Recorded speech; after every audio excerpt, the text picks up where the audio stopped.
জনপ্রিয় ম্যাগাজিন অনুষ্ঠান ইত্যাদির নতুন পর্বের শুটিং ছিল ঠাকুরগাঁওয়ের রানী শঙ্কৈলের রাজবাড়িতে, অর্থাৎ রাজা টঙ্কনাথের বাড়িতে। 9 জানুয়ারি সেখানে শুটিং চলাকালে ভাঙচুরের ঘটনা ঘটে বলে সংবাদ প্রকাশিত হয়েছে। সোশ্যাল মিডিয়ায় ছড়িয়ে পড়েছে সেই অনুষ্ঠানে দর্শকদের চেয়ার ছোড়াছুড়ির কিছু ভিডিও ক্লিপস।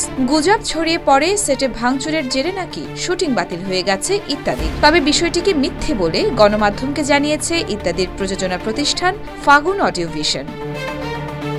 ফাগুন অডিও ভিশন থেকে জানানো হয়, ইত্যাদির প্রতি পর্বে স্বল্প সংখ্যক দর্শকদের আমন্ত্রণ জানানো হয়। এবারও 8000 প্রবেশ পাস দেওয়া হয়েছিল, কিন্তু ইত্যাদির প্রতি মানুষের ভালোবাসা থেকে দর্শকের সংখ্যা ছাড়িয়ে যায় কয়েক লাখের বেশি। এ কারণেই জটিলতার সৃষ্টি হয়েছিল।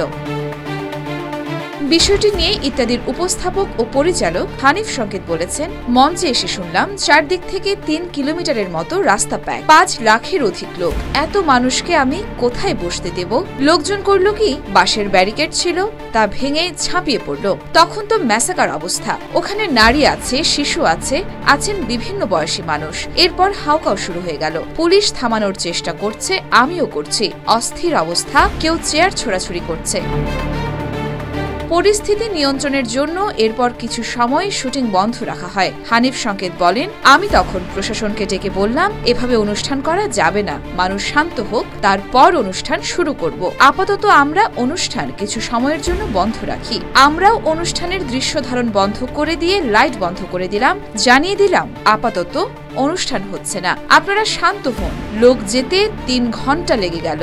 সেখানে সমস্যাটা হয়েছে কি, আমরা পরিস্থিতির শিকার হয়ে গেছি। আমরাও বুঝিনি যে এত লোক হবে, কর্তৃপক্ষ বুঝেনি। আমাদের জায়গাটা আসলে আরো বড় হওয়া উচিত ছিল। হানিফ সংকেত আরো বলেন, এটা অনাকাঙ্ক্ষিত ঘটনা। এখানে কেউই মারামারি করতে আসেনি, হামলাও করতে আসেনি। দর্শকের কোনো অপরাধ আমি বলবো না। কেউ যদি আমাকে ভালোবাসে তা তো অন্যায় নয়। সেই ভালোবাসা থেকে তারা এসেছে। এরপর বসতে না পারায়, অনুষ্ঠান দেখতে না পারায় তাদের খারাপ লেগেছে। যে বিশৃঙ্খলার সৃষ্টি হয়েছিল তা 1 থেকে 1.5 ঘন্টার মধ্যে থেমে গেছে। আমরাও চমৎকারভাবে অনুষ্ঠান শেষ করেছি।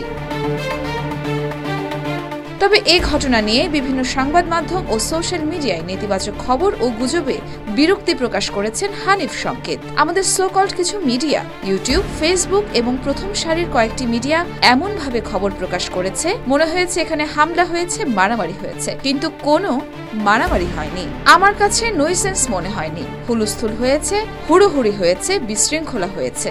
হানিফ সংকেত জানান, এর আগে ময়মনসিংহের ত্রিশাল, তেতুলিয়া সহ কয়েকটি জায়গায় অতিরিক্ত লোক সমাগমের জন্য ইত্যাদির শুটিংয়ে বিশৃঙ্খলা সৃষ্টি হয়েছিল। তবে এবারের মতো কোনোবারই শুটিং বন্ধ করতে হয়নি। ইয়োরমা শায়ের জাহান, দেয়ালিকা নিউজ।